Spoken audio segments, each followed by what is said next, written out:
Today, I want to talk about modeling biological invasions across scales. In particular, I'm going to talk about models to predict regional invasions, invasions across at the continental level, so across the United States, and also going global and predicting uh, invasions across the entire world. And I'm going to do this for aquatic ecosystems at the regional level, terrestrial ecosystems and forest insect pests across the US, and then finally, marine biological invasions. So one of the things I want to emphasize is that there are a lot of commonalities across all these different scales that we can make use of to make these predictions. So the first one is that the invasion process itself arguably repeats itself at different scales.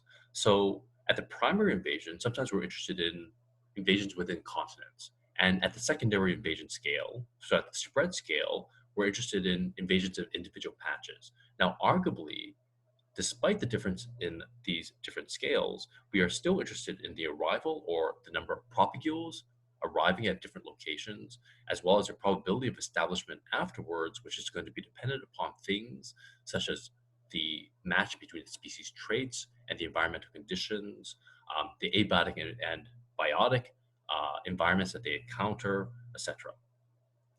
And so from that perspective, there are also common proxies and predictors that might help us make these models and projections. And so these encompass or incorporate things such as the species traits, the environmental conditions, as well as all elements associated with human factors, given that we know that humans are our primary mode, primary vector of transport. And so another building block is that in the last decade, many databases have become publicly available and are quite extensive. And so these include the physical environment, biotic factors, including the distribution of organisms, as well as information on traits, as well as all sorts of data on social economic factors, which might help us make these predictions. So first, I'm going to talk a little bit about some of the older work on regional spread. And here we were predicting spread into inland lakes by, in this case, zebra mussels.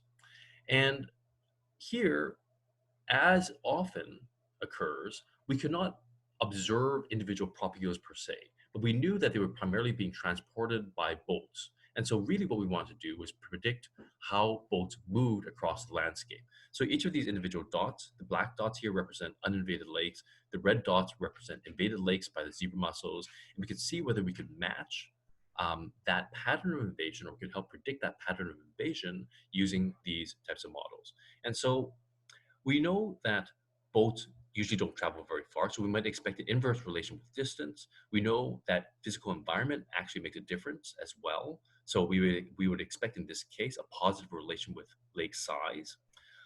We might logically expect the number of sources to be positively related to boater traffic and it to be affected also by all the potential destinations that occur as well. So these are the underlying ideas and logic behind what's called gravity models, which is what we used in this case. And we showed that we could have quite a bit of predictive power for where zebra mussels should invade different lakes.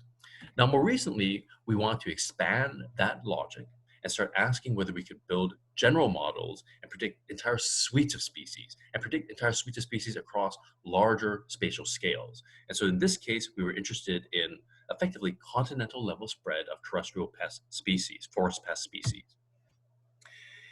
And we're going to use similar ideas again in this context and generate what we've called a general dispersal kernel model. And the logic behind this is also fairly simple, right? So we expect an inverse relation between dispersal, between how many propagules reach different areas and distance involved, right? So we expect a negative relationship there. And in this case, we moderated or we scaled that distance relation essentially with other predictive factors, which incorporated these things such as species traits, physical environment, as well as socioeconomic factors, which should be related to propagule pressure itself. And we can match that with the data available, which in this case was for 64 forest pest species, which are known to cause some level of damage. And we had information on the current distribution for these pests, as well as the date of first discovery. And when we linked all these pieces of information together, we could show that we could predict relatively well the range and distribution of each of the individual pest species. So here on the x-axis, we have the observed range, and the y-axis, we have the predicted range for the model. Each individual data points represents an individual species, and we explained about 76% of that variation. Beyond that, we could also explain the actual distribution of the organisms beyond just the range itself. And so here we had aggregated all the pest species and their distributions in the real data, as well as the predictions for the model. And so here, for every pest species, we had, on average, we had about 74% locational accuracy. And we also found that things such as forested area and human population density were predictive or helped make the predictions in the model. So since then, we've actually gone further as well and extended that model to generate what we call a semi-generalized SDK model. And in this, we applied 3 corrections to the GDK. So we refit the spread intercept, we initiated the spread from most likely introduction point, and we applied niche corrections where evidence of limitations existed. For this spread intercept, basically the idea behind this was that we know that there were some deviations from the GDK model, and if these were just random fluctuations, we would expect that they would not help us make predictions.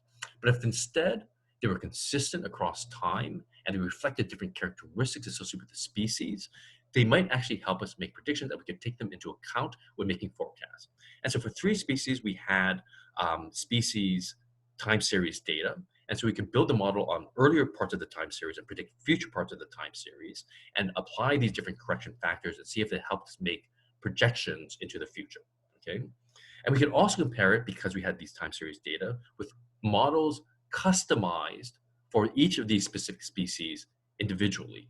So these are the best models that we can produce and what is typically done.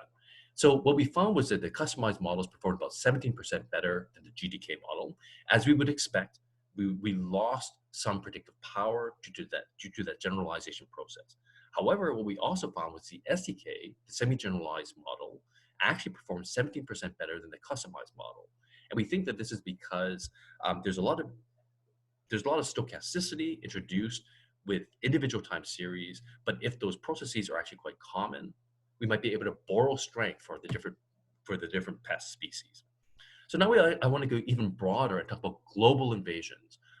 And in this case, again, humans are our main mode of transport.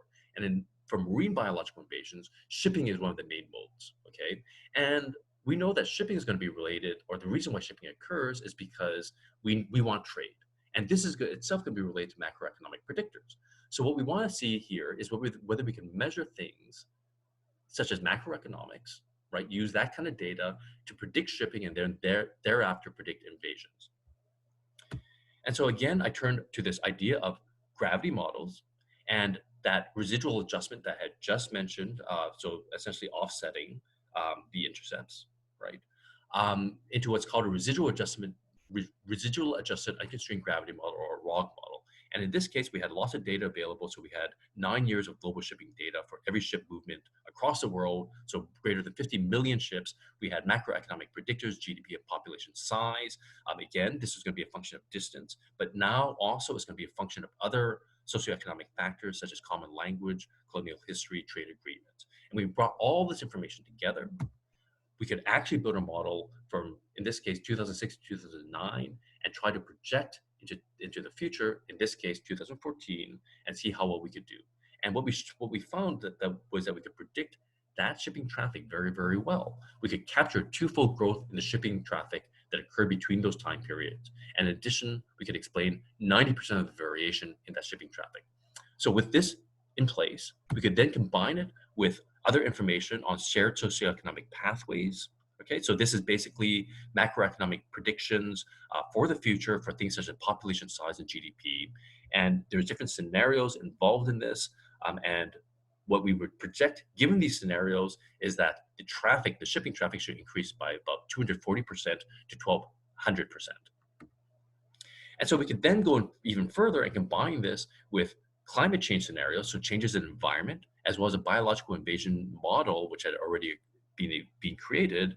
And when we bring those together, okay, the our projections are that invasions could increase by about 3 to 20 fold, that shipping increase had a greater effect than climate change on invasions, and that instead of that Northeast Asia was actually the most important source of new invasions, and which is important given that most of the studies which have currently been done is in Western countries, and that should probably change.